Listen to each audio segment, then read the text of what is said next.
करीना कैफ आपकी कौन लगती है? तो मैंने बताया भी था कि वो मेरी कजन सिस्टर है।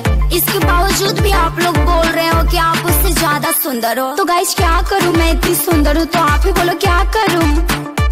तो गाइस क्या करूं, मैं इतनी सुंदर हूँ तो आप ही बोलो क्या करूं। मैं करीना से भी गोरी, कटरीना से भी गोरी, मेरे आगे कछोरी मेरे पीछे कछोरी। मेरा नाम बबली, मैं हूँ पगली, खाने में खाती हूँ मैं। क्या?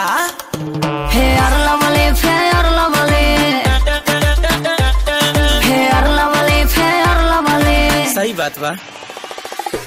कल हम इनको देखे हैं, लोचन इनका नहीं देखे हैं। सही बात बा। ओए फेयर लवली फेयर लवली,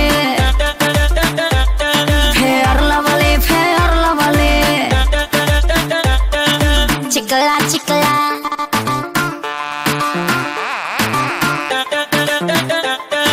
चिकला चिकला,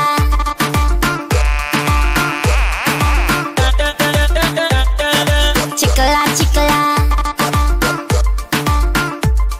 अछराया मर पाली लेके घूमे ली थाली, हाय जान मारे मोर कनवा के बाली। हाजे अछराया मर पाली लेके घूमे ली थाली, जान मारे मोर कनवा के बाली। गोर बनी चित चोर बनी, देखे में लागे दूधवा के छाली। तो गाइस क्या करूं, मैं इतनी सुंदर हूँ तो आप ही बोलो क्या करूं।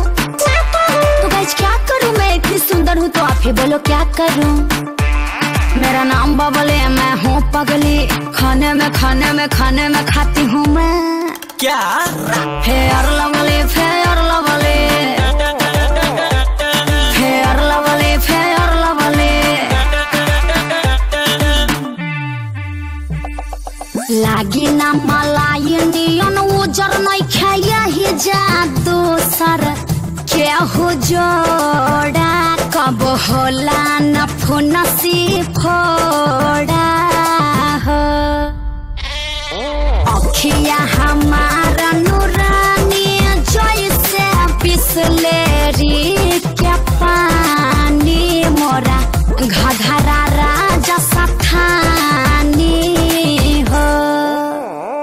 मेरा नाम बबली, मैं हूँ पगली, पानी में घोर के पीती हूँ मैं।